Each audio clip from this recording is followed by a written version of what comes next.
आज healthy cooking में बनने वाला है नवरात्रि स्पेशल गाजर की बर्फ़ी, जिसका टेस्ट गाजर के हलवे से बिल्कुल अलग होता है। इसे हम फ्रिज में लंबे समय तक स्टोर करके रख सकते हैं। ये जल्दी बिल्कुल भी ख़राब नहीं होता है, क्योंकि इसे बनाने में हम ना ही तो दूध का इस्तेमाल करने वाले हैं, ना ही चीनी या फिर चाशनी का। हेल्दी कुकिंग में आप सभी का स्वागत है। चैनल पर नए हैं तो सब्सक्राइब करना बिल्कुल भी ना भूलें। चलिए हम बर्फ़ी बनाना शुरू करते हैं, जिसके लिए मैंने 500 ग्राम गाजर लिया है। मैं यहाँ पे छोटे वाले गाजर का यूज कर रही हूँ, क्योंकि इसमें पानी की मात्रा लाल वाले गाजर के मुकाबले काफ़ी कम होती है, जिससे हमें इसे बर्फ़ी में सेट करना काफ़ी आसान होगा। यहाँ पे मैंने सभी गाजरों को छील लिया है और ग्रेट कर लेते हैं। मैं यहाँ पे सबसे बारीक वाले ग्रेटर का यूज कर रही हूँ।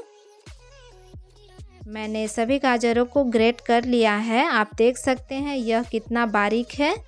और चलिए हम देखते हैं इसे बनाने के लिए हमें और किन किन चीज़ों की आवश्यकता पड़ेगी। 2 कटोरी कद्दूकस किया हुआ गाजर है। पौना कटोरी मैंने लिया है डेसिकेटेड कोकोनट। यहाँ पे मैं 1 कटोरी धागे वाली मिश्री को कूट कर पाउडर बना लिया है। मैं चीनी का यूज नहीं करती हूँ। और 1 कटोरी के करीबन मलाई लिया है। हमें यहाँ पे फ्रेश मलाई का यूज करना है। और फ्लेवर के लिए 1/4 चम्मच इलायची का पाउडर। बर्फ़ी बनाने के लिए मैं लोहे की कढ़ाई का यूज कर रही हूँ। इसमें मैं 1 चम्मच घी डाल देती हूँ। आप इसे बिना घी का भी बना सकते हैं। इसमें हम सारे गाजर को डाल देते हैं। इसे हम 10 से 15 मिनट तक ढक कर पकाएंगे और बीच बीच में चलाते रहेंगे। यदि हम कुछ हेल्दी रेसिपी बनाते हैं या फिर क्यों ना हम रोज़ाना का नॉर्मल खाना ही पकाते हों, उसमें हम कितना भी हेल्दी इंग्रेडिएंट का इस्तेमाल क्यों न करें, उसे पकाने के लिए हम सही बर्तन का यूज नहीं करते हैं तो हमें उससे कोई भी फ़ायदा होने वाला नहीं है। हमारा गाजर सॉफ्ट हो चुका है। अब मैं इसमें 1 कटोरी के करीबन मलाई डाल देती हूँ। आप ध्यान रखें कि आपका मलाई फ्रेश होना चाहिए, वो ज़्यादा पुराना नहीं होना चाहिए, नहीं तो उसमें से स्मेल आने लगेगा और आपकी बर्फ़ी का टेस्ट ख़राब हो जाएगा। इसे हम अच्छे से मिलाएंगे और इसको दबा दबा कर चलाना है, जिससे कि मलाई पूरी तरह से मेल्ट हो जाए।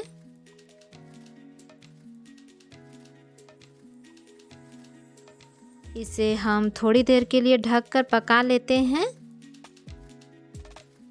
आप देख सकते हैं कि मलाई पूरी तरह से मेल्ट हो चुका है।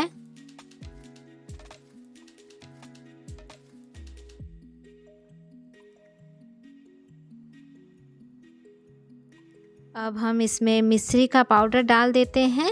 मैं यहाँ पे धागे वाली मिश्री का इस्तेमाल कर रही हूँ।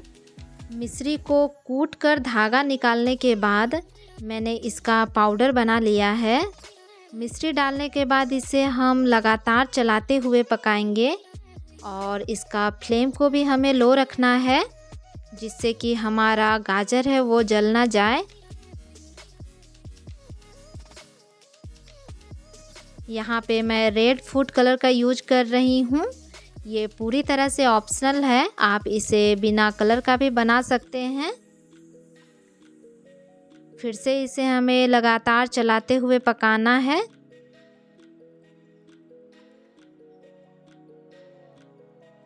अब मैं इसमें डेसिकेटेड कोकोनट डाल देती हूँ, जो कि इसकी नमी को एब्जर्व कर लेगा।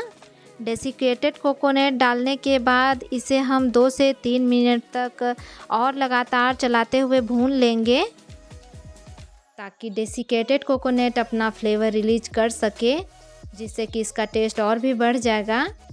अब मैं 1/4 के करीबन इलायची पाउडर डाल देती हूँ।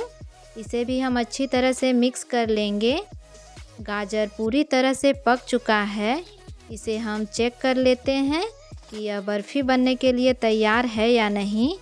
इसके लिए मैं एक प्लेट में थोड़ा सा निकाल के देखती हूँ, तो यह इकट्ठा होकर लड्डू का शेप ले लिया है। ये बर्फ़ी सेट होने के लिए रेडी हो चुका है।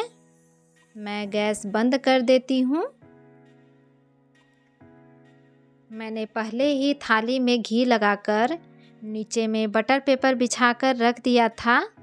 मैं इसी में बर्फ़ी को सेट करने वाली हूँ। यदि आपके पास स्क्वायर शेप में कोई प्लेट वगैरह है तो आप उसमें बर्फ़ी को सेट कर सकते हैं, नहीं तो गोल थाली तो सभी के घरों में होती ही है। आप मेरी तरह थाली में ही सेट कर सकते हैं। इसे मैं फैला लेती हूँ। फैलाते समय एक बात का खास कर ध्यान रखें कि इसका थिकनेस सभी तरफ इक्वल होना चाहिए, जिससे कि हमारा बर्फ़ी परफेक्ट बने। इसे हम अच्छी तरह से दबा दबा कर फैला लेंगे। इसे हम पूरी तरह से प्लेन कर लेते हैं। आप यहाँ पे कटोरी या फिर ग्लास का भी यूज कर सकते हैं। ऊपर में मैं थोड़ा सा रोस्टेड पम्पकिन सीड्स डाल देती हूँ, जिससे कि ये खाने के साथ साथ दिखने में भी सुंदर लगेगा। इसे हम फिर से दबाएंगे, जिससे कि यह गाजर के साथ अच्छी तरह से चिपक जाएगी। इसे हम सेट होने के लिए 5 से 6 घंटे के लिए फ्रिज में रख देंगे। 5 घंटे बाद मैंने बर्फ़ी को स्क्वायर शेप में काट लिया है। आप देख सकते हैं हमारी गाजर की बर्फ़ी कितनी परफेक्ट सेट हुआ है। यहाँ पे बटर पेपर का यूज करना बहुत ज़रूरी है, नहीं तो बर्फ़ी को निकालने में काफ़ी दिक्कत होगी। यदि आपके पास बटर पेपर नहीं है तो किसी भी वाइट पेपर को ऑयलिंग करने के बाद आप उसका यूज कर सकते हैं। मैंने भी यहाँ पे कॉपी का ही वाइट पेपर का इस्तेमाल किया है, जिससे कि इसको निकालना बेहद आसान हो गया है। आप देख सकते हैं कि हमारी बर्फ़ी कितनी अच्छी बनी है और देखने में भी कितनी सुंदर लग रही है और खाने में भी उतनी ही टेस्टी है। हमने इसे बनाने में दूध या फिर चाशनी का यूज बिल्कुल भी नहीं किया है, जिससे कि ये जल्दी ख़राब भी नहीं होगी। आप इसे लंबे समय तक फ्रिज में स्टोर करके रख सकते हैं। उम्मीद करती हूँ कि आपको गाजर बर्फ़ी की रेसिपी अच्छी लगी होगी। तो हेल्दी कुकिंग को लाइक, शेयर और सब्सक्राइब करना बिल्कुल भी ना भूलें। वीडियो पूरा देखने के लिए आपका धन्यवाद।